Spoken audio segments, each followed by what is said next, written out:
What's up, everybody? My name is Tyler Silva, and welcome to another episode of The Rundown with Silva. And my guest today is a freestyle ATV rider, and he is a fucking maniac. That's all I have to say. Let's give it up for my boy, Jake Cohoe, everybody.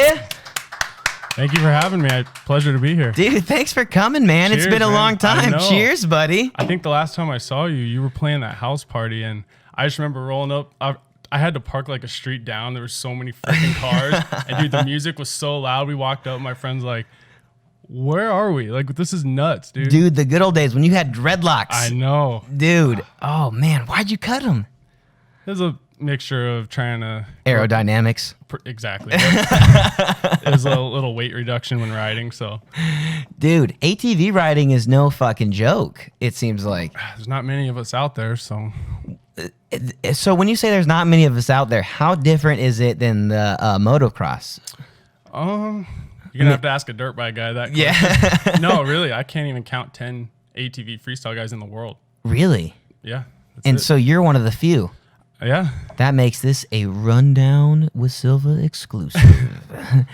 But it's super cool to have you, man. Like, you take really high risks for doing really fucking cool shit. Thank you. I appreciate that. Okay, let's just take it from the beginning, right? No one just hops on an ATV and realize they can do all sorts of absolute random crazy ass tricks over fucking drift cars and shit like that. Like, there's not very many people like you, just you were saying. How does this start? Well, it originally started when I was a little baby, like 1 year old. One? Yeah, I was fortunate enough to have, two really hardworking parents who also rode themselves, back in the 80s and 90s. And naturally, they threw me on a quad when I was 1 year old. And then same with my brother when he was a little baby. So it started really, really early. And then kind of got into racing not too long from there, like 7 years later. Was it like 99, I believe? So the first goal was racing. Yeah. So being the fastest. Yeah. We started racing in 99, and that only lasted for about 5-6 years till like 05. And then, I just kept riding after that. It got really expensive. And, of course, when your parents are supporting it, I can't blame them for it kind of got old after a while. Absolutely. And it wasn't, me and my brother got so fast. We were just kids. They were going to put us in the class with like grown men. And it got to a level of dangerous, like really dangerous. So, and then, we were getting older in school and stuff. So it's kind of like, all right, well, let's not race anymore. Let's just keep riding. And then sadly, it kind of like fell off a couple years later. We didn't ride no more.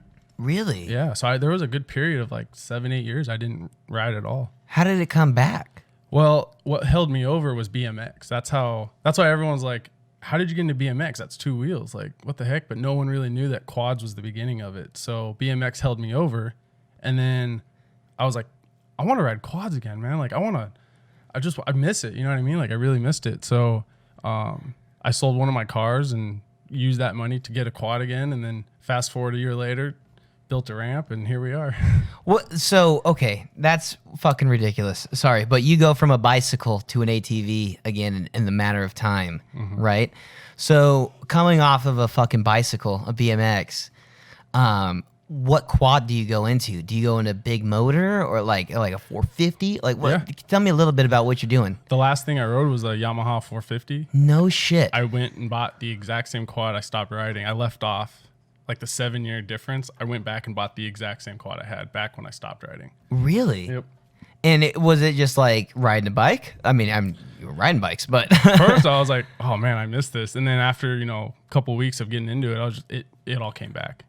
You know what I mean? So that's a different type of dedication too, because if something goes wrong, it's much like I play in bands.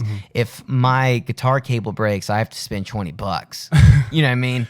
If you break a clutch lever or something like that, like how do you... Can you take us a little bit about like what it is coming up in something like ATV riding, especially when ATV riding is absolutely different and limited compared to MX? Is there some sort of ground that maybe a lot of fans or people don't know about? I mean, yeah, it is dangerous, and you got to be really motivated and dedicated. That's all it comes down to. Yeah, it's expensive, and yeah, you can get hurt, but it's your passion, you know what I mean? So you just kind of make it Right. work. So just make it happen. What is it? What's the passion behind it though? Like, is the fucking wind in your dreads? Like, what the fuck is it? You know what it is really for me? I grew up watching, certain videos, and these old videos called Wavos. They were the old early 2000s quad videos, and kind of getting raised on that. That's actually what introduced me into like Wavos? Wavos, yeah. Justin, can you fucking look up a little bit of fucking wave? Look up, WAVOS? like eggs, like in Spanish, Wavos. I Yeah. can't. Justin, do you speak Spanish? Not at all. Okay, perfect. Can you see if you can bring up any? I'm curious. Like, I need to know what inspires something as fucking wild as this. Because when I like see things like this, I think of like the most generic shit, Travis Pastrana. Oh, and, yeah. like not that he's not like. He's amazing. Yeah. He's absolutely amazing. But when you see those people make a brand out of it and make such a stamp out of it, it is super wild to see people push themselves to the limit of. I don't know, like fear. That's got to be absolutely frightening. Oh, I mean, it takes practice. So if I were to just jump on and never did it, I'd be scared shitless. But because I had to work my way up, now when I hear people say that, I'm just like, man, it's not that scary. But my perspective is I got used to it, So this is it right here, right? These are your homeboys right here? Yeah, this is some of them right here. You could look up like Wavo 7, and I bet you get a good glimpse of what I'm talking about. So I grew up on these videos, and to this day, I'll still watch them to this day. This is what motivates me to ride, and I've always wanted to do that, and now I'm doing it. So and I just want to push it even farther. What's this journey like? You start so young, so like I'm in bands, you know what I mean? I play in punk rock bands, and it starts with a fucking shitty show at a shitty venue. Like it starts with no sound guy. It starts with a shitty ass equipment. It has to start somewhere with you. Where do you start with something like this? I had a badass brother who knew how to fabricate and help me build a ramp. No shit. That's really how it was. We were sitting at a table. We were at my grandparents' house. This was in 2017. Okay. And I had just got a quad again. Wasn't hitting ramps or nothing like that. Didn't know where to start. I don't know. Like you can't just start riding, and especially there's not many places or spots to ride ramps or people that'll let you. So it's not like it's just at your disposal just to go and try. You know what I mean? Because you're going huge. Like you're not like taking little fucking whoops and shit like that. It's no. a 75-foot gap between Holy jump fuck. to landing. So that's normal distance for freestyle. And then shows how stuff. high are you in the air? I don't know. I really don't know how high it is. I just know it's 75 feet long. It's 75 feet long, and you're like super not low. Like that's ridiculous. Justin, bring some of that shit up again. I know we were like kind of not glancing at that much, but like this is some ridiculous shit. Yeah. Like so my brother and I, we were sitting at a table, and I was like, man, dude, like I want to ride ramps. And my brother, being the badass he is, he's like, okay, let's build a ramp. And I'm like, what do you mean? Let's just build a ramp. He's like, yeah, let's just build one. so you're doing shit like this, like to say the least, right? These are some of the homeboys that you look up to. Yeah, and you know what's cool? That guy right there, his name is John Getter. I actually got the opportunity last summer to ride shows with him. No way. Yeah. So his brother Derek, the guy who runs ATV Big Air Tour. Shout out to ATV Big Air Tour. Yep. I was at work one day and I got a random message on Facebook from his Derek Getter, and I grew up watching this guy. I mean, I watched him in these videos, and I about shit myself. I was like, what the hell? And he's like, are you interested in doing shows? And I was just like, I can't even believe I'm talking to you. I was a little kid watching you, and you're asking me, you know what I mean? So Yeah. And then, fast forward a couple months later, I went out to Minnesota and met them, and his brother John Getter was the first guy in the world to do a backflip on an ATV in 2004. Really? Oh yeah, these guys are legends in the sport. So growing up watching them to now being able to ride with them, fast forward to now, I text them all the time, talking to them like we're just friends, and I make a bigger deal out of it than it may be, but for me, it's a fucking big deal when you're flipping a giant, like you're flipping a car nearly. Yeah. You're flipping a Fiat, like, to say the fucking least. That's ridiculous. Yeah, man, it was really cool experience. So, but yeah, no, I got to give the biggest thanks to my brother, because if it wasn't for him, I wouldn't have had a ramp to even start on. And then another shout out to Jared LaRue. Once we built the ramp, it took us a few months to build that. I'm like, man, well, where am I going to take this? I can't just jump it. You know what I mean? I need a landing, and that's expensive to build a, big dirt mound. And so I started like literally piling up dirt out in the middle of Casa Grande, dude. Like I was on a mission. I was just like, I want to ride freestyle and try it out. And at least the whole thing for me was, if I don't try, at least try, I'm going to regret it when I'm older. Absolutely. That's what it came down to. So, but yeah, my buddy Jared, didn't really know him at the time. He kind of got wind of, also, by the way, he's a freestyle dirt bike rider, travels the world. He's a full professional athlete. What was his name again? Jared LaRue. Jared LaRue? Yeah. Okay. And he has a spot out in Whitman, Arizona, and he kind of caught wind that I was building a ramp, this random quad guy, you know what I mean? Like, and so he's like, well, how about instead of him going and killing himself out in the middle of the desert, have him come out to my spot and, try it out and bring his ramp. He'll bring his ramp. And I was like, all right, cool. So I went out there, and a week later hit the ramp, and the rest is history. Really? Yeah. What was the drive? Because there is such a huge wall, it seems like, between ATV and like MX. Is that the right way to go about saying? Yeah. Like quads and dirt bikes. How did you drift to quads versus dirt bikes? Because it seems like there's a huge difference in the community, and especially when it comes to the following and people that are, in that. How does that start? Like, and where did it start for you as far as picking a side? I had no choice when I was a kid. I got put on a quad, Yeah. and I just never decided to change. Really? I get asked that to this day. Why don't you ride a dirt bike? And I'm just like, well, dirt bikes are awesome. I would if I could. I suck on a dirt bike, but naturally, it's just what I'm used to since I was little, and and it kind of works out because there's not many of us, so it kind of makes it more unique, I think. Right. Nothing against dirt bikes. It's just there's not many quad guys, so I like it. I like that it's different, and it's very unique. Yeah. It's very unique in its own sense of, I guess, art. I totally feel that. I was just before you got here, I was doing things with a hip hop artist, and we talked about how different just our industries of music are, whether it be hip hop or punk rock, and how we both really love our art, but how different they are in each sorts of sense. Are there more? I guess I don't really know how to put this, but as far as events for ATV versus motocross, how do those things pan out? Man, I think in the United States, there's only maybe 7 or 8 of us. So when it comes to doing shows, there's dirt bike, freestyle shows all over the country. And then when it comes to the quads, it's like, all right, well, who wants to hire one? And they'll hire a quad guy to ride because it's unique, and the crowd loves to see that because it's different. As far as where are they? It's if you get a dirt bike show with one quad guy in the mix, whereas the ATV Big Air Tour, it's strictly ATV. It's not strictly, but like it's an ATV show, and there's a couple dirt bike dudes that are in it, but that's pretty much it, man. There's not many of it. So this is some of the shows that they've got going on, right? Yeah. No, this is last year's schedule. Okay, so this is last year's schedule?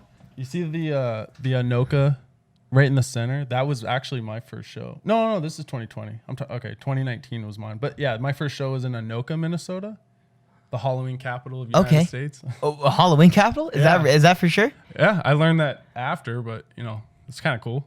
Dude, that's wild. So there is a huge sort of there's something way bigger here than meets the eye, it seems like. That's for fucking sure. Oh, yeah. Is this like a state to state thing kind of thing? Yeah. Yeah. These guys usually stay more on the Midwest to the East Coast. So these guys are based out of Minnesota.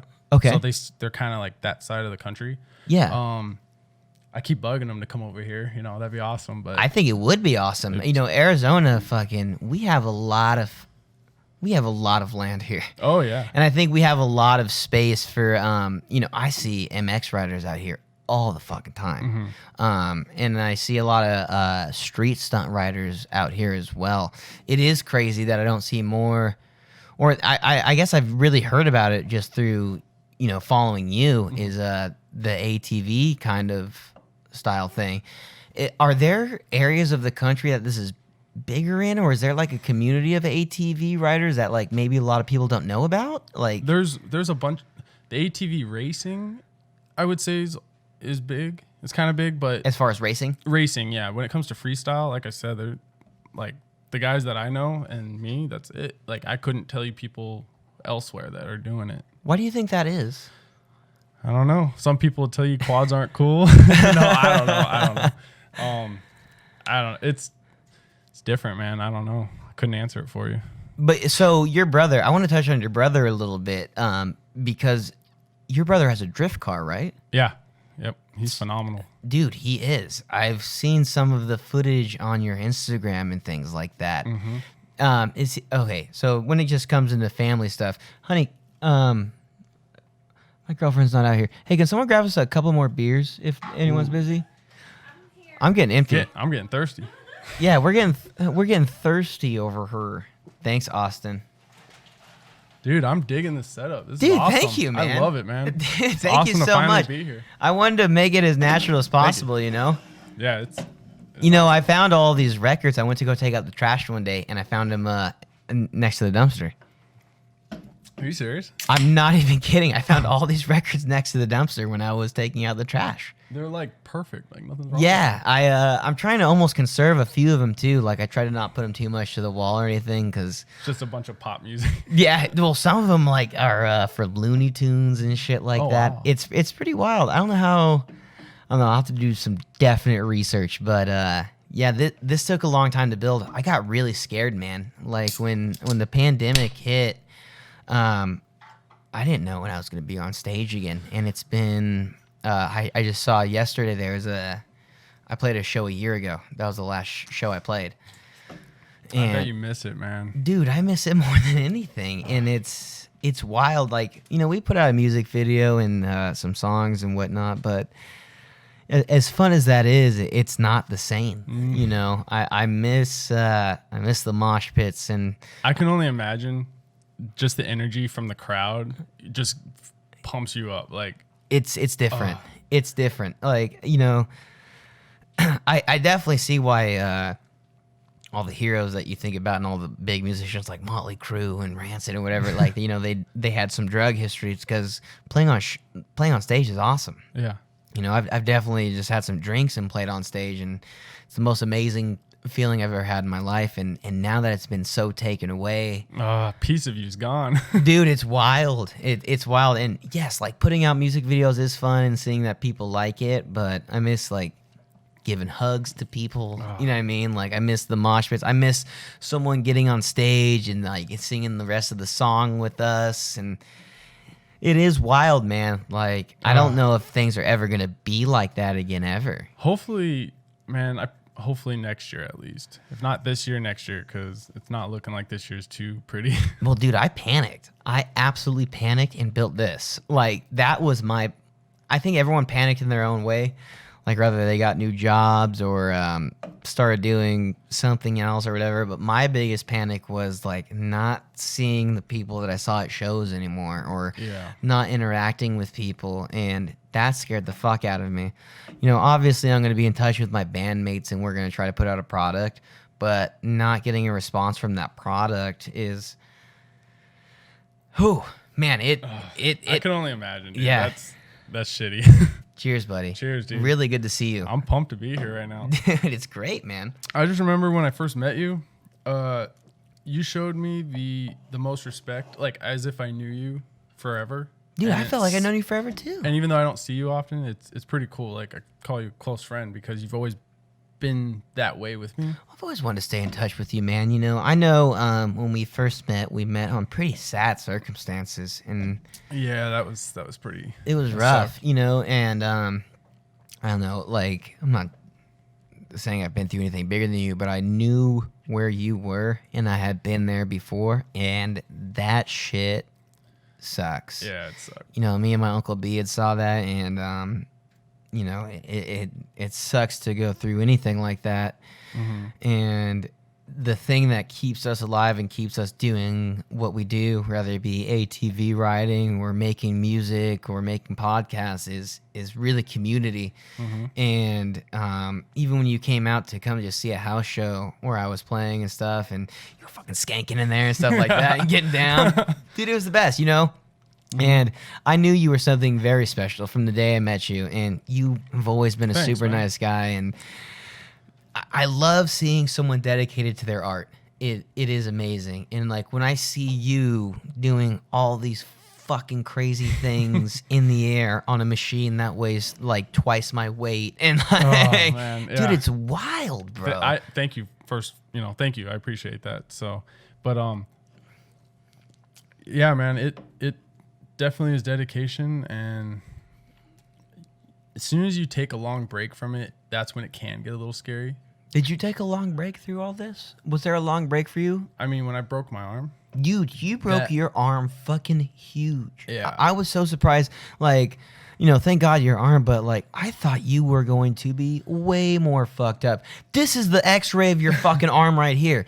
This is fucked up. And you want to know the worst part? What? Emotionally, for my parents, they told them that they almost amputated my hand. Because shut the fuck up. The nerves were so bad. Like, I could barely move them, and doctor's like, you're lucky to be doing that. This is a bad Holy fuck. Yep.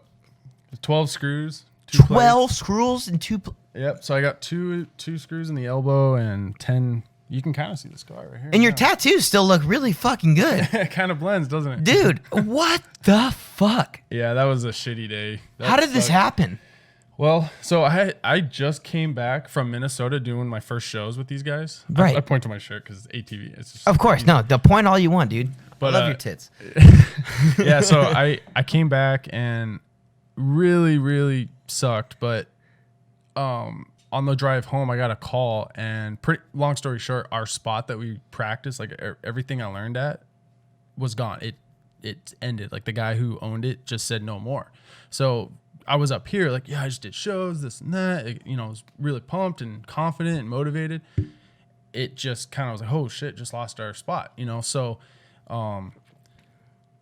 about 2-3 weeks, I was looking for a spot, and there's nothing out here, you know what I mean? And so out in Maricopa, one of my buddies he used to ride, his name's Andy, he had a spot, and it's kind of a far drive, but I was like, I need to keep practicing. I don't want to, like, who knows the next time I'm going to ride. There's nowhere to ride.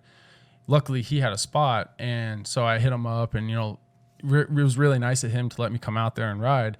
So, new ramp, new runway, new environment, new scene, everything about it. The landing, it's just different.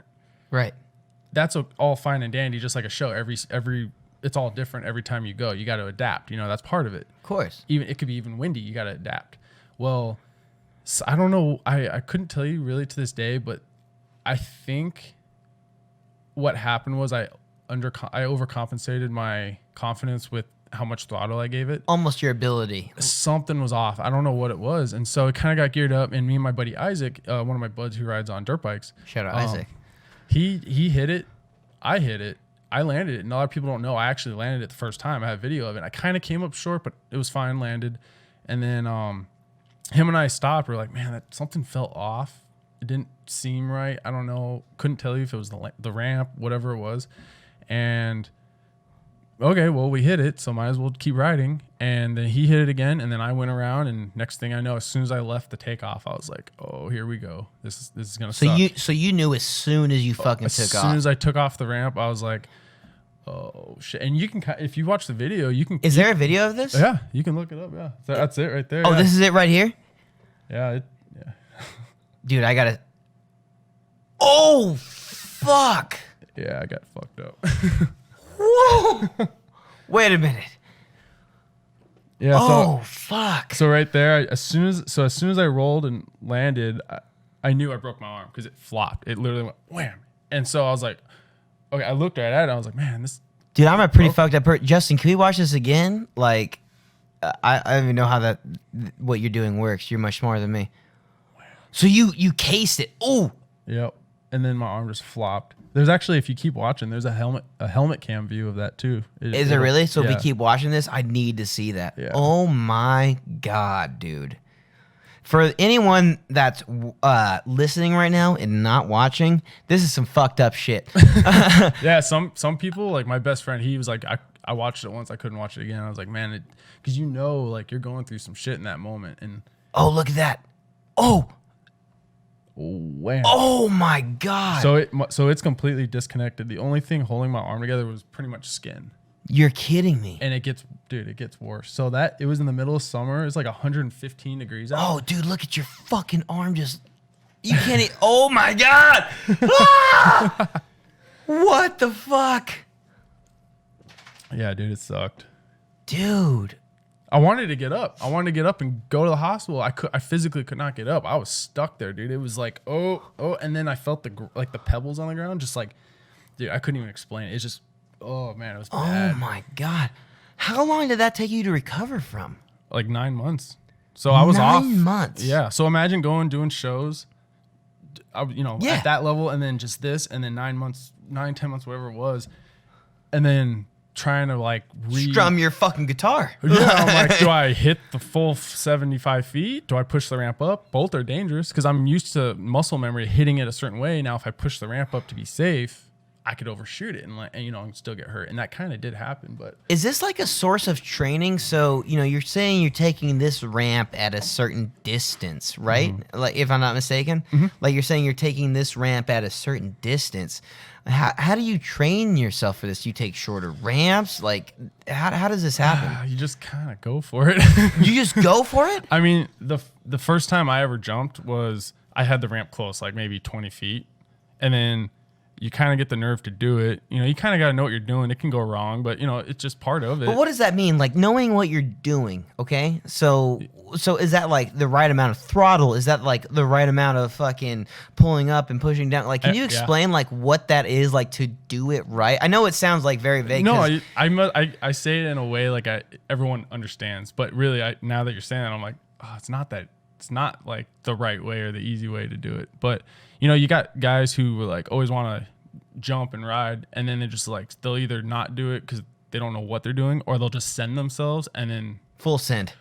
Yeah, so you got to kind of like, man, you just got to stay relaxed, come around the corner, and just as soon as you get up to the ramp, just get into the throttle, and it pops you right over. Now, some guys, they'll just lay into the throttle as soon as they turn, and next thing you know, they're launching. Like, there's a special way of doing it. It just takes practice. So I started out close gap, slow, so 75 feet. It took me like 2 years to get there. It took you 2 years to get from, if you don't mind me, but like you maxed out at 75 feet, right? Like that. Yeah, that's what they do for shows. So there's no reason to jump bigger. So you maxed out at 75 feet. Where do you start exactly? If you had to guess as far as footage that you're, taking maybe your first few jumps to build into what you are, what are you doing to practice or like go into? Well, you turn a corner at about, everyone's different, but for me, 95 feet. So you turn the corner, you got a 95, anywhere from 90 to 100, but 90-foot runway. You come into it, and then you hit it 75 feet, and then you land, and you're good. Yeah. That is the dumbest shit I've ever heard of in my entire life. That's pretty much the simplest way I could put it. Dude, that's crazy. Yeah. But like, okay, hold on. Oh, Jesus. Like, you don't just jump to these gaps. So I know you say you're like, oh, me and my family were riding quads. Like, what was one of your first, like, do you have like a first big jump that you remember? Like, okay, like, even if it was small, even if it was like a small one, but like, is there something that you remember like, this is it? Oh, yeah. I remember it was at the dunes years ago, and we didn't really measure it, but now I can kind of visualize how long the distance was now that I know like footage and jump, right. I'm used to it. Yeah. But back then, the biggest jump for me probably was like a 50, 60 footer. And I thought that was huge, which it is still a big jump, and then I got crashed on that too. But that was a fond memory of me when I was younger, jumping like that. So fast forward, getting older, wanting to get into freestyle, I was like, I have it in me. I can do this. I got to take the right steps to do it properly. And I feel like I have, so. Dude, That is fucking wild. Dude, Justin, if you look on his Instagram, there's some videos of him jumping over your brother's drift car, right? Mm-hmm. So can you, I really want a little information on your brother. Yeah. Because he's got a dope-ass drift car and shit like that. And I've seen you fucking driving that shit. Like, that shit is wild. Can you go into a little detail about that and, like, what your brother does and, like, his setup? Yeah, he drives a BMW E36.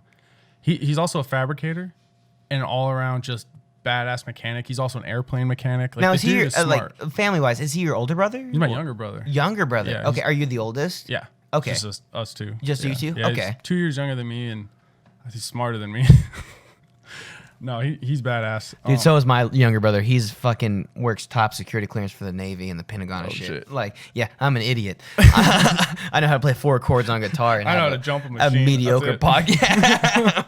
I barely know how to drink beer. I'm spilling it on myself right now. Yeah. No, yeah, he man, Brett, he's something else. Yeah, if it wasn't for him, I wouldn't be where I'm at today with a lot of the stuff I have, and with riding. So he definitely helps me with everything like that. When it comes to drifting, yeah, he's trying to get to the Formula Drift. I don't know if you've ever heard of that. It's like this. I have, yeah. I actually don't know if you know this about me, but when I was growing up, my grandfather was a spotter for NASCAR teams and Oh, that's cool. Yeah, and F1 teams and stuff like that. And I'm not good with. I mean, if I'm behind a wrench, something's broken. But like, I don't know like the details of a car and ATV, but I might know how to fix it. Like, See, I wish I had more mechanical skills to fix stuff. dude, I me don't. fucking too. Oh, what's this? What you got here right here, Justin? This is at the Formula Drift Racing. So this is Formula Drift Racing right here, and he's trying to get into this, Yeah, right? Yep. I think he's got the skill level to do it. It's just a matter of time when that happens. Dude, if you go to Instagram, you get to see him a little bit too, Yeah, oh, right? yeah. Hey, Justin, try to find go to Jake's Instagram. I think I have it up there. But see if you can find any of that while we are chatting a little bit. So when it comes to drifting, like, what is that market like? Like, you guys are both in absolutely crazy different markets that I think a lot of not like people don't hear about. Yeah. ATV and drifting. Everyone hears about like snowboarding and like the Travis Pastrana like freestyle mega ramps and stuff. The stuff that's like, I don't know, glamified. Yeah. I guess you would say. But what's that drifting scene like? Man, I couldn't tell you. Sorry, the dog is whining. Come here, buddy. So that's you right there. That's you driving the fucking car. Yeah, I'm in his car. Yeah, that's him right there. That's your brother right there? Yep. A lot of people don't know he can ride a quad just as good as I can. Dude, where are you doing this? This looks like fun. This is somewhere out in the Mojave Desert in California. Really? Yeah. Look at that fucking shift lever. Dude, his car is insane.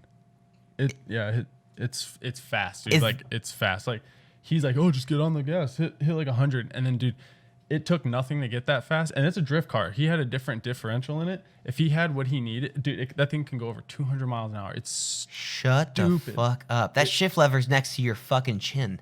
Oh, that's Like- insane. And you just And I'm not a huge car guy by any means, so I'm probably butchering the shit out of it. He's gonna kick my ass later when he sees this. But yeah, he's gonna be like, you're not dude, talking up my car enough.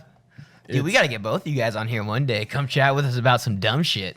That'll be some real fun. Dude, that's awesome, buddy. Yeah, when it came to the video of me jumping over his car, that was Yeah. kind of so I was working on a BMX/ATV collab video. Do you mind if I backtrack a little Yeah. bit? So like when like you're working with two different things right there. Mm-hmm. I feel like BMX is almost like something you look at like skateboarding. You know what I mean? And then you look at like ATV and it's like something you look at like MX. So when it comes to the BMX stuff, how does that translate into your riding, and like how much of that is a different scene than your riding? I know it's like a little 2-part question. It's a little much that I just asked you, but It's definitely different scenes for sure. Man, I'm just heavily involved in BMX as I am the ATV stuff. yeah. So it's like two separate communities, but man, I don't know. It's just that they don't translate at all when it comes to actually riding. Like, I couldn't pick what I learned from this to that or that to that. Really, like two different things. for you. Totally, yeah, dude. Like, you know what's crazy about this?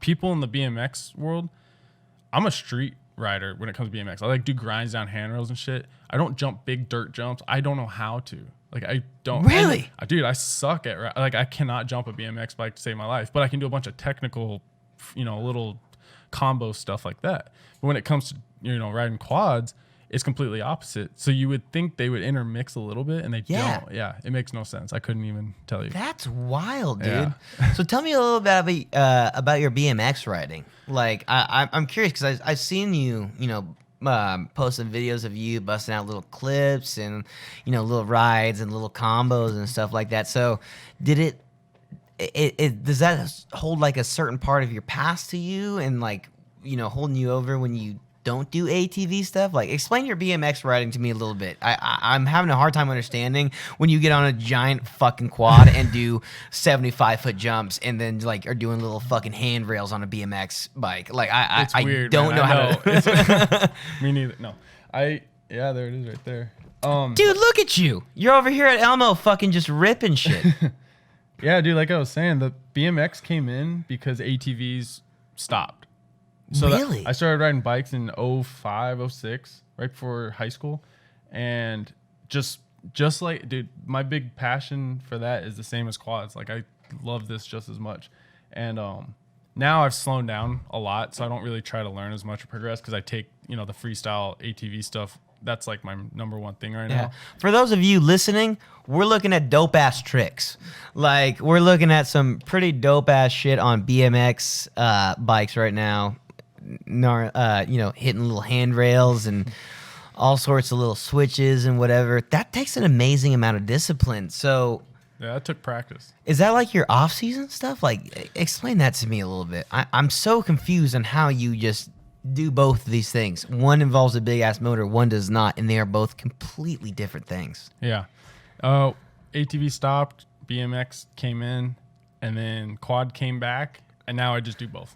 It wasn't like an off-season thing. I want to learn it. There really is no off-season with riding. We live in Arizona. There's no snow here, so I Right. can either ride really all year long if I can take the heat. But yeah, it's just discipline in both. Is there you can't do this all on your own?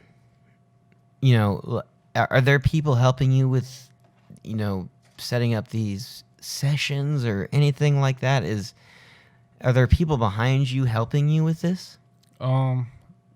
Yeah, I mean, not every day that I go riding, but to get where I am now, yeah, there's definitely a lot of support and people that help me. So my brother, Jared, the guys I ride with, for the show, if it wasn't for them, I wouldn't be where I'm at today. So I have a lot of people to thank for that.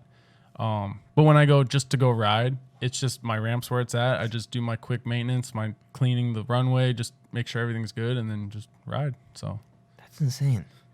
Do you have any sort of crew that helps you? I mean, like here at the podcast, I have a few people. I need help. You know what I mean? I definitely need help with something like this. Mm-hmm. I couldn't do it on my own. There's no way.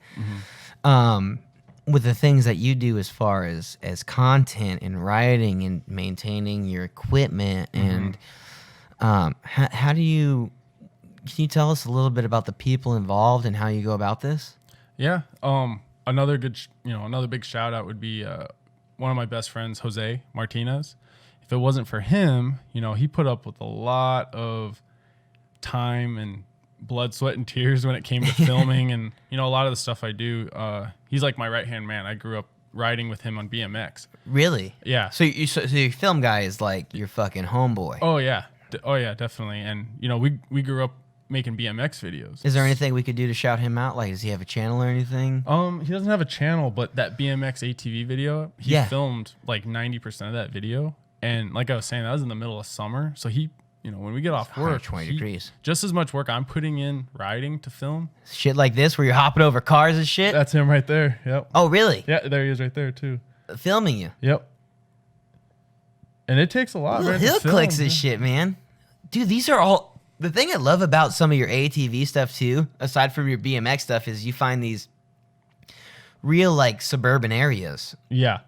Like, you find, like, the fucking gutters of Phoenix or something. Oh, man. Some of the scenarios I was in to film this video Dude, were look at kind you. For those listening, he's wall riding a quad and hitting rails. This is wild. So your homeboy is filming all of this. Yeah. Yep. Wow. So I got a big thank you to him because, just as much work I put in, he put in just as much work filming too. So Really? And it's hard, man, when it's hot out like that and the camera wants to die. We had camera fail on us. It would just burn out. It wouldn't work. And, I'm the type of guy who's like, let's get this done. Like, I'm not here to, let's just play around, talk about it. Like, if I have this in my head, we're going to do it. And if you're down for it, let's make it happen. And that's kind of what 90% of those clips were in that video was like that. So huge thank you to him because he put up with a lot of my ideas and, just let's go do it. And he's like, all right. Do you come up a lot with these ideas on your own, or like do you like find the spots, or like is this like a group effort? How does this go?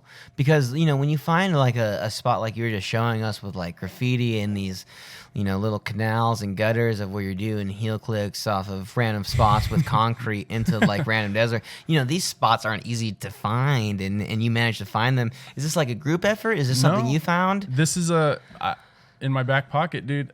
BMX paid off over the years because all these spots that are in that video for my quad, they came from riding BMX over the years to where I kind of knew the whole city, like all the way to Tucson to Flagstaff to Wickenburg in the whole valley.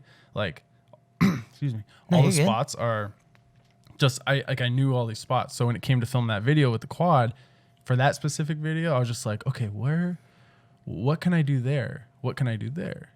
So I made a list, and my map on my phone is just like red dots that we're gonna do this here. Really? Oh, so you have like a fucking I planned it out, yeah. Wow. And there was more that I wanted to get done for that video. Some of them were a little impossible, some were a little too far-fetched, some were outright just bad idea.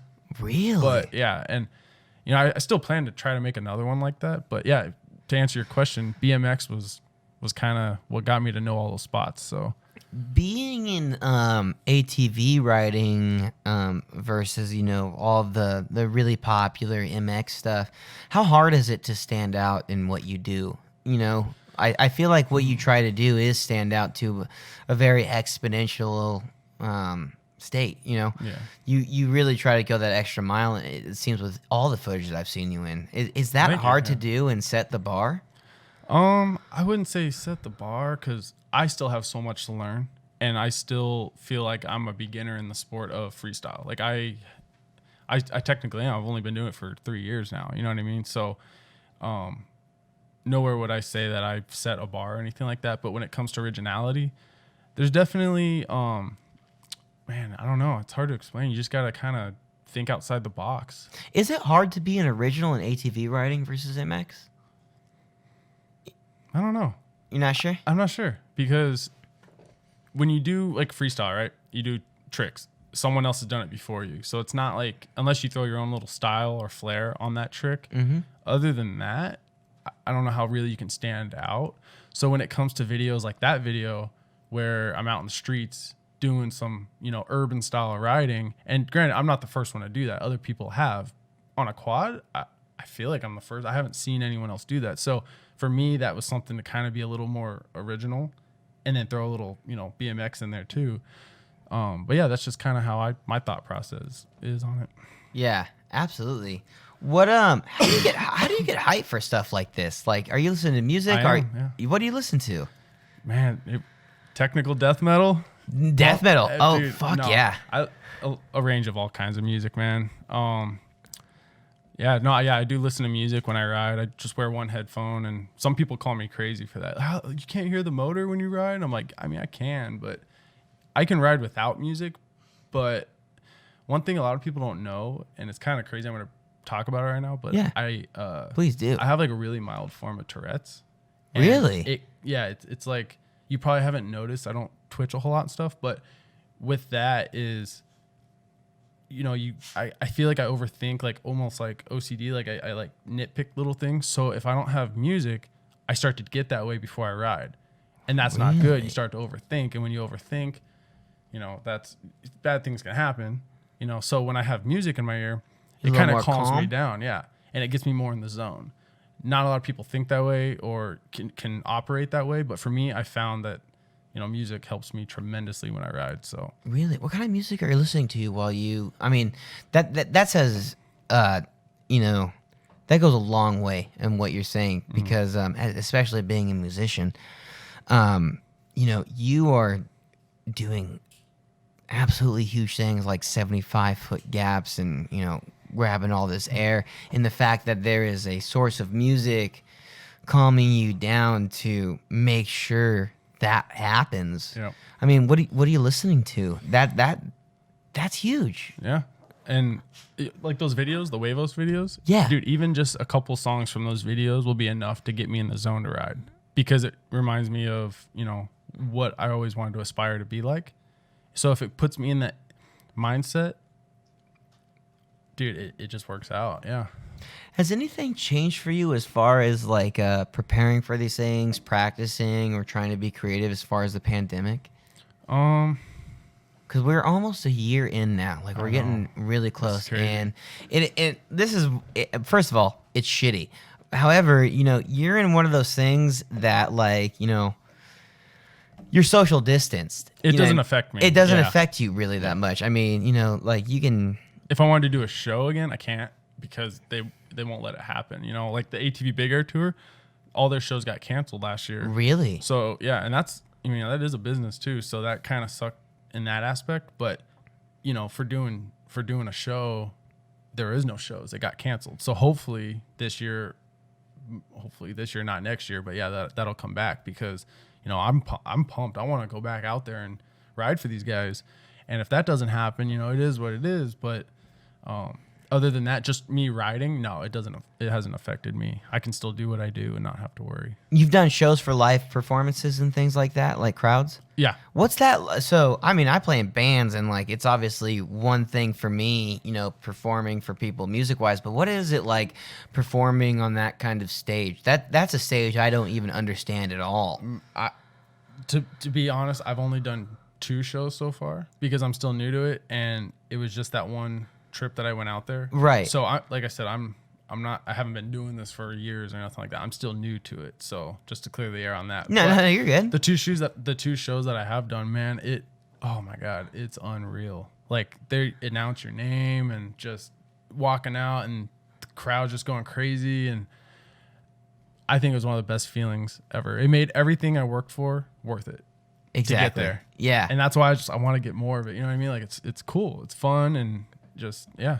Is there like an end goal for you? I mean, I shouldn't say the end goal because nothing ever stops. Like nothing ever stops for me for music, and nothing ever stops for me for the next trick, I'm sure, or you know, the next form of content you can get. Rather, you know, jumping over fucking drift cars or jumping over a fucking plane. You know, and who knows what can hold next. But like, is there something you have like a specific vision for of, you know, how you could just step up the next level? Is there anything in the back of your mind? Man, that's a good question because if you asked me that 2 years ago, I reached that doing the shows. That was my those are your goals. That was my goals. Yeah. And meeting the people that I grew up watching and everything. But now, you know, I don't know, just learn. I'm just hungry to learn more tricks and get back out there and keep doing what I'm doing. How hard is it to learn something like that? I mean, like you know, going that far in the air and doing like a heel clicker or like a can or something like that has to be extensive, you know, and there has to be failure in that. How hard is it to learn a new trick? It's a mind game. It definitely, it's hard. I mean, it depends. Some of it comes easy. Like I literally just, that post I posted yesterday was a new trick I'm trying to get, you know, I've been wanting to get forever. And yesterday when I went riding was the baby steps to get there. So Justin, what did you have right there? Bring that back. I was actually really curious. That looked really fucking cool. You mind bringing that back, buddy? Yeah, what you got right here? What's this? This is me, and shout out to my friend in Minnesota, Nick Rogers. Okay. He's got my helmet cam on, but that's me in front of him jumping. Oh, that's you in front of him? Yeah, that's me right there. Ooh! This video is cool. This is when I was out there. This was like 2 days before my first show. So we were practicing at their practice spot. Dude, this is out in the boondocks in Minnesota, just some farmland out in the middle of nowhere. And they just have these ramps out there. Yeah, it's just some spot. And this is at my buddy Kurt's house. Oh, look at that little heel clicker you just did right there. That's you, right? Yeah. Dude, that's wild. Yep. And Nick, him and I are kind of on the same level of riding. Like he started doing shows for them too around the same time. So him and I are both like kind of the up and coming riders of ATV freestyle. So Really? Yeah. So it was really cool to meet him and ride with him. And yeah, there he is right there. Oh wow! Holy shit, dude.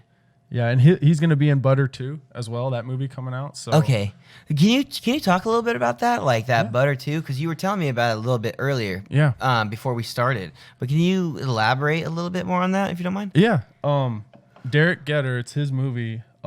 He made the first Butter in 2013, I believe, and phenomenal movie.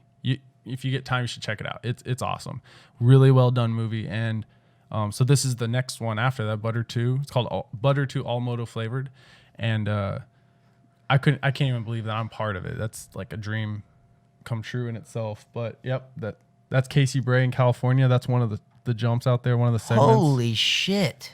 Yeah, that dude built that by hand. That dirt jump right there. I don't know the exact distance, but it's huge. For anyone listening right now, whether you be on Spotify or iTunes, like you have to check out the video version of this podcast because this is extremely visual to see, these ATV riders with four wheels above these massive amount of plains and hills and jump. This is absolutely crazy to see. This dude, Yep. This is not something someone does every day. No. Like this is wild. And dude, I'm telling you, it is really awesome to be a part of that movie because. So Derek Getter, that's his movie. He was in those Huevos movies when I grew up watching. So now it's like I'm part of. You're playing with your heroes. Like that's exactly how I felt when I got a chance to be on the same festival with No Effects and Flogging Molly. I felt the same way. Like that was awesome. That was amazing to me, and I can only imagine how you feel. Who is it, dude? What the fuck? So that right there, that's John Getter, the first dude to do a backflip in the world on an ATV. That's Derek's brother. So they both live in Minnesota. Oh my god. Yeah, he's a nut. He's crazy. Is that something you see yourself doing one day, or like? I want to say yeah. I don't know because That seems hard as fuck. I'm not gonna push you. I don't want to fucking push you into that injury. but dude, man, when you're playing with a backflip on a quad, it's passion versus. I say passion versus money. I don't know. Yeah. Do you know what the weight on something like? Do you know anything about the weight of your quad or anything like that? It's about mine weighs about 415 pounds. Holy fuck! Yeah, it's funny. He actually weighed my quad at his house. No way. Dude, yeah, we weighed it just for shits and giggles, and yeah, my quad's technically considered heavy too. So Really? yeah. Dude, that's fucking insane. Oh my god, you guys are fucking frightening. I can barely drive a car. Like Yeah. that. So for Moto Butter, different locations, they're doing ice racing. I came in with the freestyle segment, doing a freestyle show in Anoka, Minnesota. That was actually their first shoot when I went out there. So it was really cool to be a part of that. And then I just got back from Oklahoma, the sand dunes out there. That was another movie shoot out there. That was about 2 months ago now. And dude, when I was out there, my fucking quad seized on me. The motor literally just locked up. What do you do in a situation like that? That's wild. That's couldn't do wild where anything. everything fails. Oh, it was the worst timing because I have no issues like that. I'm pretty well at maintaining my stuff and not having issues like that. Right. I go back out. I travel all the way. That's a long ways. We're in Arizona. Yeah, it was like a Yeah. 15-hour drive, and I was excited. I was like, man, I get to be a part of another shoot for this movie. Year and a half later, I broke my arm, everything, and still get to film for it because that's how much time is going into this movie. And we get there, dude, and day one, we're out searching for places to film and stuff. And I'm following Derek and Nick and another dude, John Langus. He's part of the movie. I was following them, and next thing I know, just locked up. And I watched them just ride away, and I was just like, oh, what the hell was that? Yeah, swear to God, dude, right in the middle of the sand dunes. And I get off, and I'm just like, man, I'm thinking the best case scenario, like maybe, I don't know, like battery died or something killed. Of course, like something you might be able to maybe fix. Yeah, possibly. Yep. And so I'm just like, man, what the hell is this? And then 2 hours later, we're trying to get this damn thing back to the camps where all the equipment and everything was. And that was the first Butter, actually. That's one of the, I think. That was Oh the my trailer. god.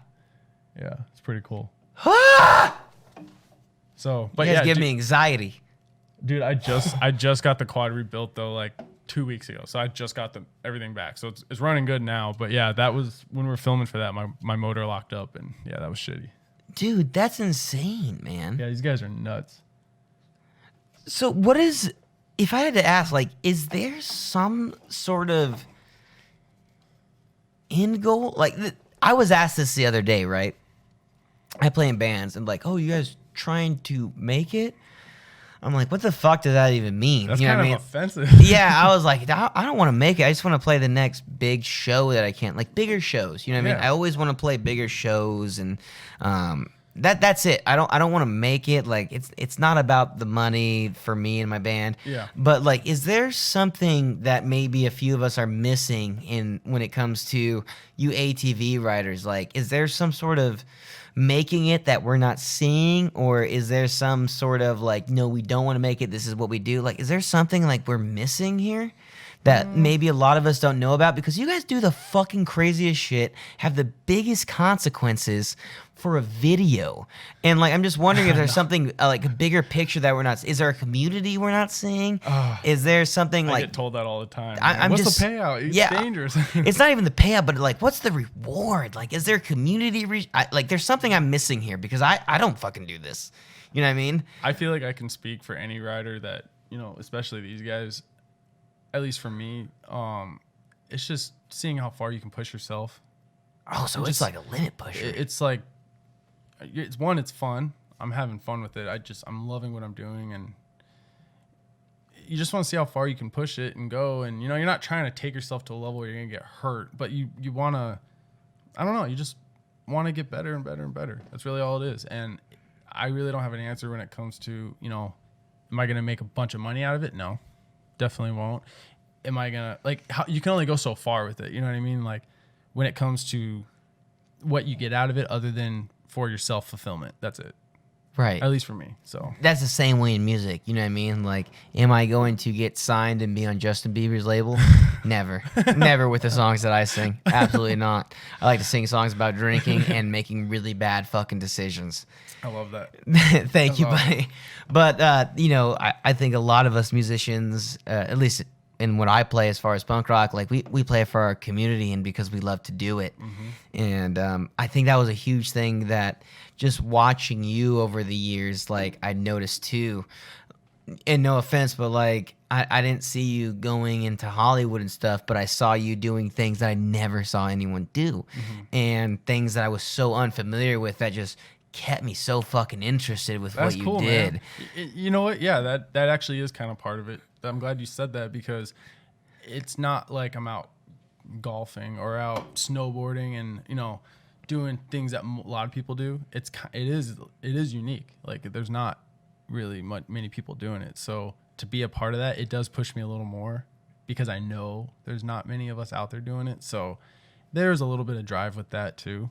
And it is weird when you are legitimately doing something for yourself, like legitimately. And I say that because, you know, I've played music for so long, but I remember the first time I really started doing music for myself legitimately, and like the ways I love to do it and with the people I love to do it with.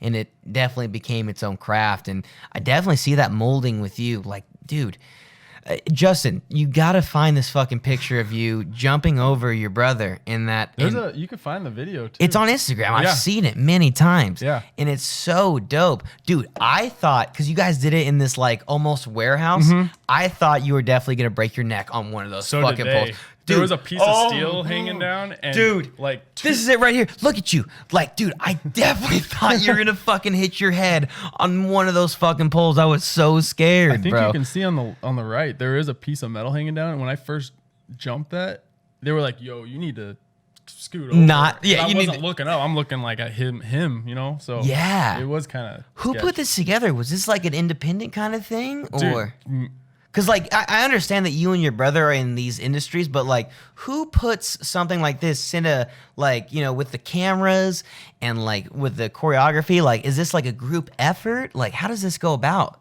For this video, this was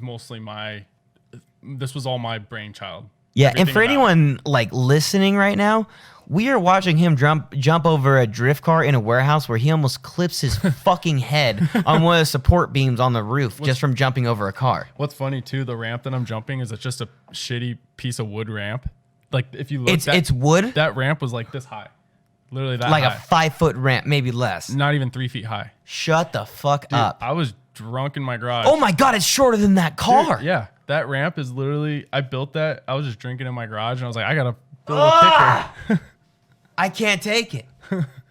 That's ridiculous. Normal people don't do that, Jake. Yeah, I know. Normal people don't do that. It was a little scary. Dude, You want to hear something kind of fucked up about that clip? Of too? course I do. This is a podcast. So we filmed a bunch of different clips at that warehouse with the quad and the drifting, and like we had a clip of us sliding together, just cool little stuff like that. And Right. It was always talked about that trip because my whole thing was I want to get as much clips as I could with him doing his thing in his car for this video, and he was like, you should jump the car. And I was like, yeah, I'm down. I could do it. And I was like, and then so I jump it and they're like, dude, you would have cleared it. I was like, all right, cool. So we inched the car forward, jumped over the hood. You got this. I'm like, all right, cool. So we put the car right in front of it. Yeah. He's not in it. It's just the car sitting there. And I don't know what I did. I must have overthought it. I jumped. I got bucked over. I went so far. I landed and it's all concrete. My rear brake and sprocket, the chain sprocket, hit the concrete so hard it literally left like scars in the ground because I slammed so hard. And they're like, what the hell? What happened? Why would you do that? I was like, I don't know, but if we're gonna do this again, you're gonna get in the car, you're gonna start spinning the wheels, I'm gonna fucking go around and let's just do this. So he gets in, he starts peeling out shit, and then it worked out perfect. So Dude, yeah, that's I didn't want to insane. keep doing it. This is you with a lowrider right here. Who's this? Who's the lowrider? I honestly don't technically know him. They were just out there? No, not even. I found him through Instagram. So I wanted a bunch of like really random stuff in that video. This is another scene from that video. And so I found him. He was an Arizona local lowrider dude. And I was like, hey man, like this is my idea. It couldn't hurt to ask. Would you want to come out and be a part of this? And he's like, yeah. And I was like, dude, all right. So like a couple weeks later we met up and it was really cool of him to come out, but it just added a little bit of flavor to that video, just little stuff like that. And if you watch the video, it's only like a 5-second clip of that. Well, dude, I watched you too, and I think this is on the Instagram too, Justin. But there's this video of you like going through like the canal and like like that. It's so crazy to see. I don't know, such like a smaller stunt riding, and then like all of a sudden you go to huge fucking air, like rah, and like even just to do little shit like this, like when you're going through a little canal and not even touching the walls, like that's absolutely wild. I think I got all the to answer your question earlier. Yeah, to get little technical stuff like that on the quad. BMX, everything to think was BMX. Really? If I strictly rode quads, I bet you 99% chance I wouldn't even thought to do that right there. I'm pretty sure BMX is what made me think this way to get technical. And I'm like, well, I could do it on a quad. Like, why would I not? You know what I mean? So that's what came of that video was. It was really cool. Like when I see, cause I always see you do jump shit, and then like when I saw you do like really smooth, I don't know, like it almost felt like skateboard style stuff, like old school skating. You know what I mean? Like where someone does like a little board slide and like does like a kickflip out, and then like to see you do these really cool like little drifts and like wheelies and like I don't what would you call like that side wheelie where you go through the canal? I don't even know. Wheelie? Yeah, like a side wheelie. Look, this is it right here. This is so... Dude, that's insane. Look at that. That's crazy. No, thank you, man. I appreciate it. That's so cool. Like the reaction that you're getting from this is kind of what I wanted out of these videos because not many people are doing it. You know what I mean? Dude, this is very unique. I appreciate it. Like, and I will say, like, if you could ever set up, like, it just looks like you're so creative, but if you could pull out this and then go fucking hit a big ramp and do a backflip, people would jizz in their pants. My lady would cream herself. Like, but it's wild, man. Like, this is so smooth. Like, your camera crew, the way that you ride. That's Jose, man. That's Jose, too. That took years of practice, and yeah, he's filming that. He was on his BMX bike filming that. Dude, this looks amazingly clean. Your style and everything. Your style is so unique. And I think it takes something very special to be unique in ATV, especially when you're telling me that, like, there aren't very many ATV riders like you. and everything is in motocross and the two wheels or whatever the fuck you want to call it. The fact that I see you doing something like this is something that no one is doing. It looks like I don't really see a lot of people like you doing this. I mean, yeah, I don't really see it either. Not to say I'm doing it and no one else is, but I really don't see it either. So it does kind of stand out, and it is kind of cool that it's unique like that. So yeah, I like to believe I'm the only podcast out here sometimes too. That's great.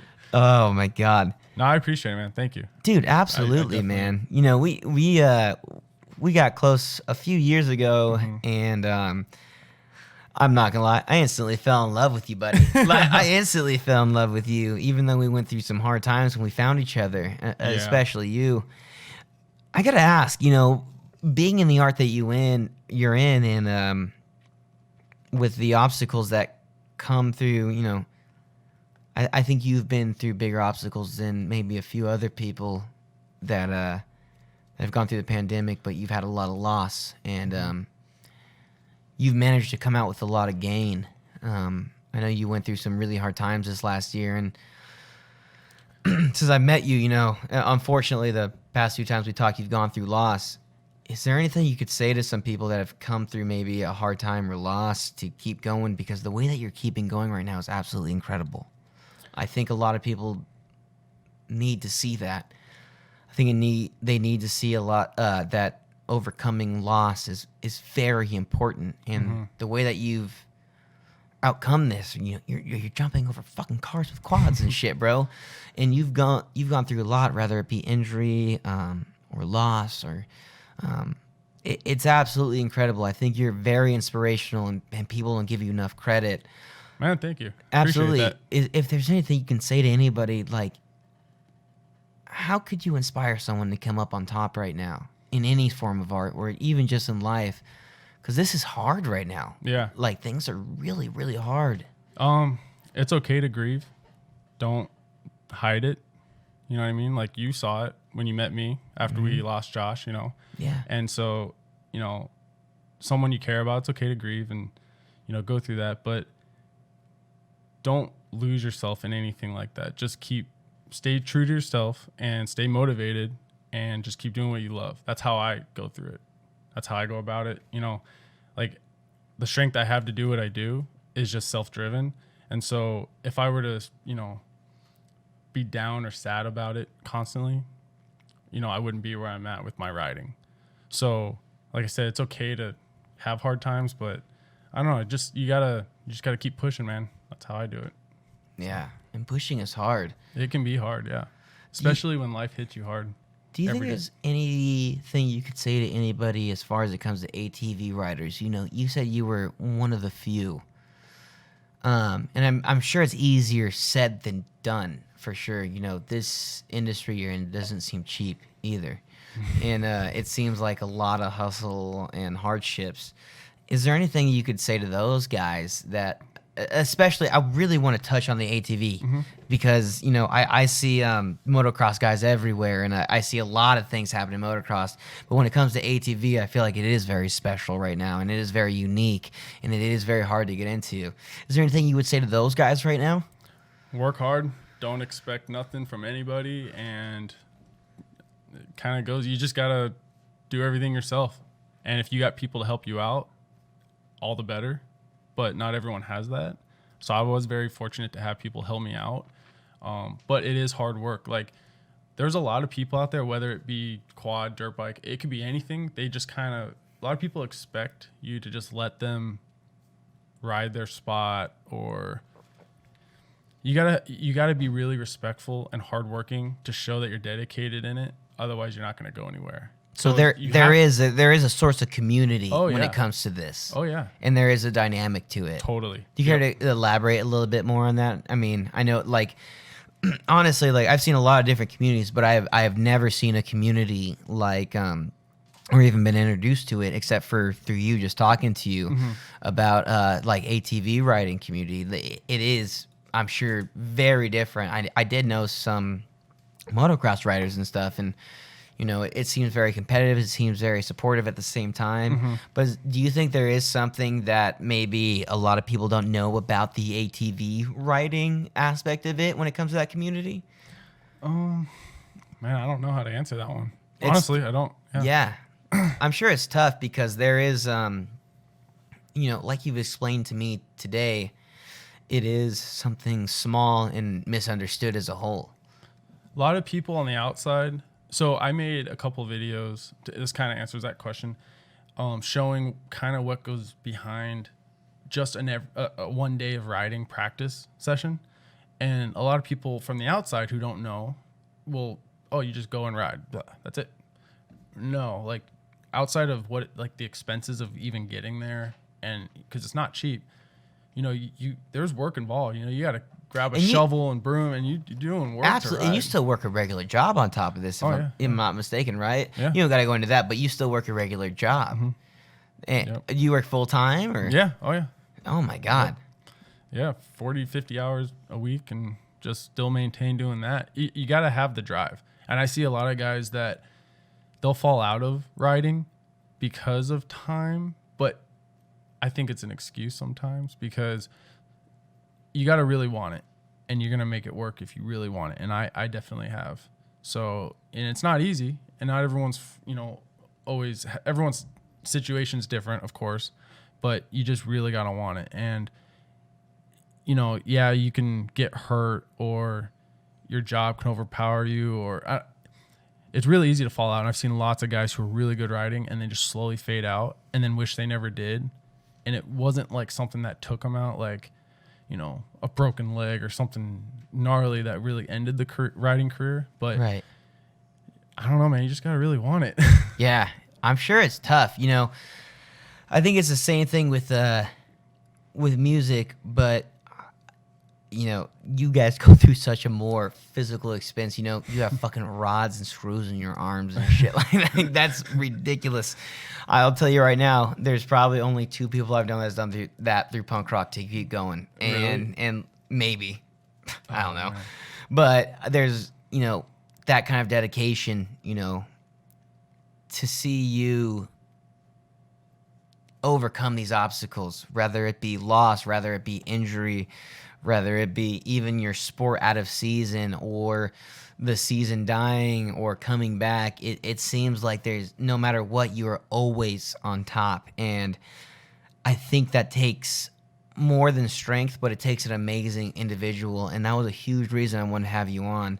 I've never met anyone like you. Thank you, man. And I appreciate that. I really do. Of course, man. I think you're an important person that I really wanted to have on because during this pandemic, I wanted to make the podcast because I miss people, but I wanted to inspire people. And I really want to have people like you on to inspire people to get through the hardships. You know, you've gone through loss, you've gone through injury, and you've gone through a metric fuck ton and still do what you love to do. And that's something I want to go farther, rather it be in my group of music, my group of friends, my group of people that even listen to podcasts. I really want to have you on for this reason, and it really means a lot that you came on today, buddy. I really appreciate it. Yeah. No, thank you for having me. I was so stoked when you hit me up to come on. I was like, man, because I just watched your first 2 episodes. Dude, thank you, man. Dude, I'm pumped on it. And when you hit me up, I was like, holy crap. I'm not a punk rocker. No. I was like, man, that's cool that you want to have a different variation of people on. Of course. So, I just know a lot of musicians, but I want people like you on as well. Like, you know, a lot of us punk rockers are never going to know what it's like to do a 75-foot jump. None of us. I'll tell you that right now. I can name everybody that won't do it. Can I just interject real quick? Oh, go for it, Justin. Let me hear it. So I've been sitting here, you know, back here on the computer just looking through some shit. And I got to say, man, I really want to push your fucking YouTube right now. Because you're talking about all this different shit that you do, and I think it really highlights the crazy shit that you're doing with your life, man. I mean, you have this little episodic thing called Sessions where you're going around and, you know, I'm looking at this Death Rod video. What is that? Bring that up. What the fuck are you talking about? I'm actually glad you brought that up. Shout out. What the fuck? Right on. So we pull this over here. Like, you look at all these different videos that you have as just sessions of, like, different crazy shit that you're doing, man. And, like, honestly, it makes me fucking jealous of your life. Holy shit. But I mean, look at this fucking car, man. Like, this shit right here is crazy. That's my buddy Nathan Howe. Shout out to Nathan. That's his car, the Death Rod. He Oh, dude, look, it's a rat rod with white walls. That's what I'm talking about. Look how low that is. He built that from scratch. No way. Yeah, he's a fabricator too. So that's his creation right there. And he had that thing in SEMA. I don't know if you heard of SEMA. It's a big car show. What? No, yeah. So I just made this little video for him. But yeah, no, that thing was really rad, dude. How often, dude, anytime something like Austin, we should go out and do that, like go check this shit out. We're thinking about doing a little thing called maybe like the Silva Diaries and stuff. And when we meet people like you, just go out and hang out with you guys at like different lots and stuff like that. That'd be cool. Yeah, you know, just like a little fucking, I don't know, video blog or something. But, you know, when we get people like you and doing crazy shit, like if anyone's listening right now and not watching this, you're missing out. You're missing out on some dope ass cars, some great ass footage. Dude, that's what I'm talking about.